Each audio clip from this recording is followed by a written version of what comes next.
Ladies and gentlemen, 343 has updated Halo Infinite. Cyber Showdown 3, the new event, has come to the game, but it is much more than just an event. When 343 released the large big update, CU29, Content Update 29, there wasn't much playable content. I am happy to report the new update today has heaps of stuff for you to play. 343 have added the new map Elevation, and thankfully this time they added a 24/7 playlist so people can access the new content faster. Based on our feedback and us saying that the content wasn't easily available, it has also been added to other playlists, including Free-For-All. 343 has listened, and there's a dedicated playlist to the new content that has come to the game. Now, the Husky Raid playlist also saw an update. 5 brand new maps have been rotated into the playlist. They're beautiful, awesomely aesthetic, and fit the bill nicely from what you would expect for Husky Raid. Something good 343 has done, again, and I actually commented on this during the new BTB maps that came out 2 weeks ago. The new maps in BTB were mixed in with the old, and again, weren't easily accessible. People just wanted to try the new stuff and would always complain when they had to play the old stuff. So what 343 has done, and I think it's a great idea, is that 343 has removed the old Husky Raid maps. I would say this is temporary, so the new players can try out the new content, and then after say 1 to 2 weeks, which is the usual rotation, the older maps will then be re-added and the new maps will stay. I really think this is fantastic because many people who work long hours, they have young kids, they have a family, they want to try out the new content and they don't have all that much time to play. The last thing they want is to be playing the old stuff and they miss out on the new. So on the whole, really great change there. Now the new map Elevation wasn't actually made by 343 Industries. It wasn't made by the community either. It was made by Sperasoft Studios. It really seems like internally at 343, they're not working on that much Infinite related at all anymore. People have even stated the studio is in a state of limbo. Most of the current Halo Infinite content we're getting is A, either community made, or B, made externally from third-party studios. This includes the cosmetics and the playable content we're seeing today. The new map, Elevation, was made entirely in Forge. The new map itself is absolutely fantastic. The recent maps of 4v4 have been awesome, honestly. The last one had the permanent active camo gimmick, which I thought was a great social map, and this one, Elevation, has low gravity in all of the outside areas. Makes for some really fun but also different encounters you wouldn't be used to on Halo Infinite. I had a blast playing it, especially in the low grav stuff, and even when it was really competitive. The map is designed to be very social, very fun for all skill ranges, so even when I played very competitive people, I still enjoyed my time on the game. The only thing that really annoyed me, and it's got nothing to do with the map, is I had a double XP boost to progress faster through the battle pass so I could show it off for this video. I got long search times because of the skill-based matchmaking, so I felt like I was wasting my double XP boosts as it took so long to get into a game. My only other critique, and it's a social map, so at the end of the day, it isn't a big deal, but I notice sometimes I'll spawn looking at an enemy, or the enemy will spawn in my line of sight. It's a social map for fun. It isn't designed to be all that competitive, so it's not the biggest issue in the world. This brings me to the brand new cosmetics this update, and oh boy, if you thought last update with Omega Team had a lot of shop cosmetics, you've seen nothing yet.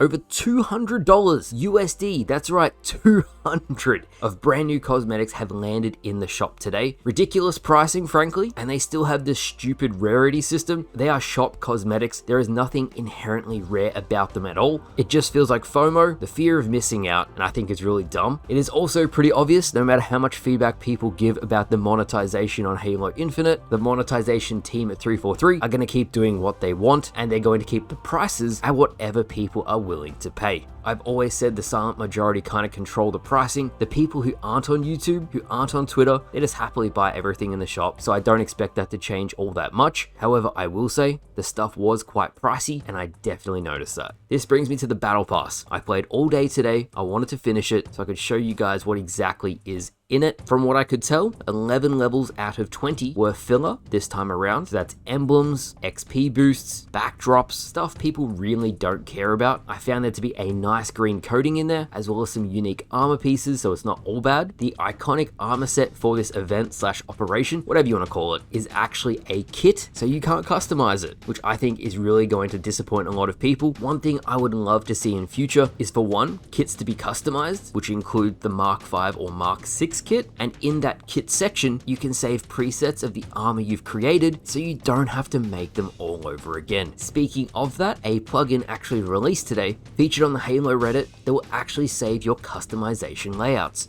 It integrates through Waypoint and Xbox as a third-party app and will save the layouts you have. All you have to do is just click the new layout, reload Halo Infinite, and it will equip all of the items that you have selected. People were asking if this is safe and secure. From the comments I read, they said yes. Personally, I won't be using it, but nevertheless, 343 should incorporate this type of thing onto their website, a way to create presets of armor, stuff people have created, so they don't have to select everything over and over again. Lastly, and I'm not really surprised at this point because they suck, the new weekly reward for Halo Infinite for the new event is this on screen. It's horrible, it sucks. You unlock it just from playing. I would love more weekly rewards that are actually substantial. It doesn't have to be every week, but when new updates come out or a brand new event like this, I think the weekly reward should be more substantial. Overall, the update has some fantastic new playable content. The new 4v4 map, the new Husky raid maps, both really good. Again, both pieces of the playable content are very easily accessible and you won't have to spend ages wasting your time to jump in and play. This is a great improvement, so thank you 343 for listening. The new maps again are quite strong, and it's great to see maps that are going to be great to play with your friends. The social aspect of Halo is so important, and the new map elevation with the low gravity